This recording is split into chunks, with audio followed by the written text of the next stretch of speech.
Hey there, hi there, ho there, guys. What is up? Welcome back to the channel. Another late video today, kicking off 2026 the right way, hungover. So woke up this morning, absolutely, definitely still drunk, celebrating from yesterday. But we got some good news already. It's day one of the new year, and we got some accountability.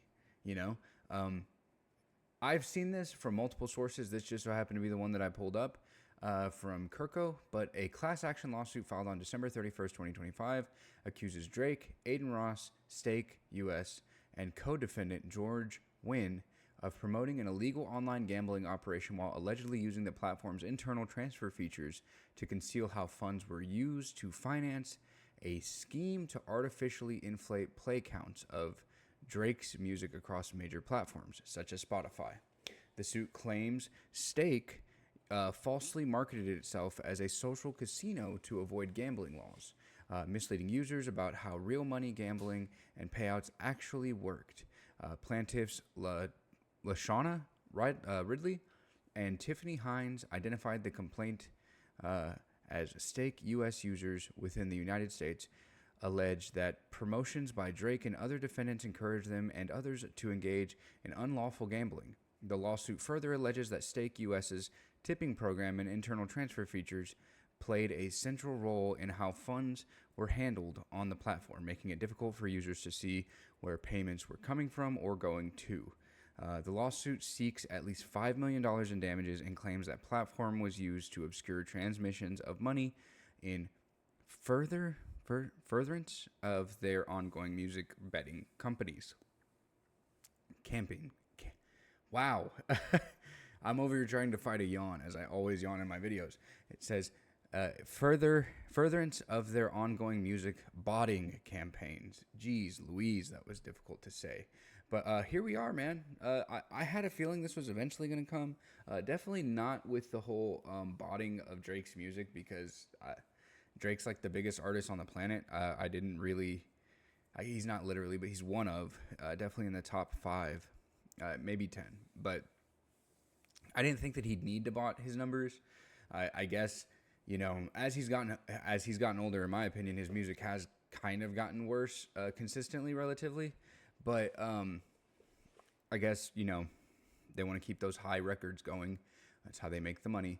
But I had a feeling that a lawsuit against Stake was eventually going to happen, simply because it is online gambling, you know, and it does definitely market itself towards younger audiences with nice, shiny games. Now, does it allow people under 18 to play? I have no idea, as I've never actually been on the site. But it definitely does target itself to younger audiences, meaning that people, when they turn 18 years old, are more likely to hop on there and start gambling. Now, I myself believe that you can do whatever the hell you want. If you want to gamble, gamble. I play the Texas Lottery from time to time. I do the Powerball, the other one, the Texas Two-Step, I think it's called. But, you know, gambling is a slippery slope, as it can definitely ruin lives. People blow their whole life savings on it. They'll bet their homes, you know. I've consistently said that I work at a bank. I have a member there that he got $1 million from a relative that passed away.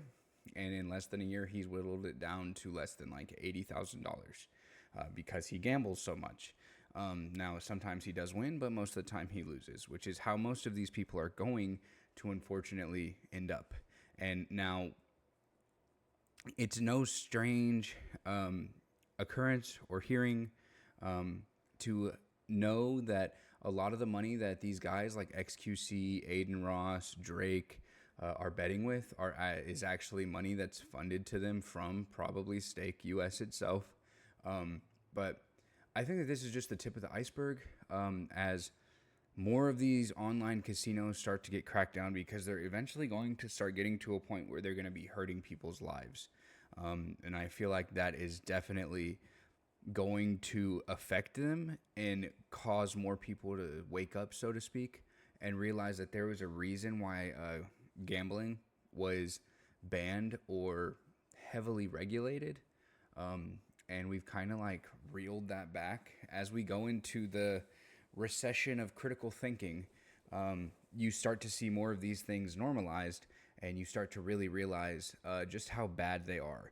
When you're hopping on ESPN and you're seeing sports betting apps as like the number one sets of commercials, there's a problem. When you hop on CNN and MSNBC and you see online betting apps rolled through in their commercials, there's a problem. But with these guys, I forget the gentleman's name that started Stake. I know that Adin Ross used to have some pull there, but these guys are not necessarily the smartest cookies in the bunch. And I feel like this is hopefully going to trickle downhill and potentially hit Kick. Now, I think that Kick should still be a thing, as it does definitely provide some much needed competition to over towards Twitch. But I think that it's done in such a sleazeball-y way, as not only is the whole site kind of funded through stake and online gambling, which is not necessarily the best, but I mean, it is what it is. Get your money, I suppose. But it's not very regulated, and you can definitely see that they probably took the same route that they did for stake and didn't really look into making the rules too much, let alone enforcing the rules. You know what I mean? So hopefully that has like some blowback on Kick, and we stop seeing people, do illegal things on camera and running people over with their cars and stuff, and start seeing some accountability there too. Especially considering that what recently happened with one of their biggest stars, the clavicular guy running someone over on camera and him getting a bunch of support. The future's kind of bleak and very concerning, but I mean, dark times have always happened, I suppose. But nonetheless, 2026 is off to a good start. I think that this is a good step in the right direction. Hopefully they actually win the lawsuit and stake doesn't prevail, at least in this sense, because I think it is very dangerous to the younger audiences, very misleading as well. Kind of scummy for this guy to claim he's the biggest rapper on the planet and then bought his fucking numbers, which is bizarre if it's true. But overall, what do you guys think about it? Do you think that this lawsuit's the start of something good? Are you hoping that it goes into like other areas, maybe even such as like AI, perhaps?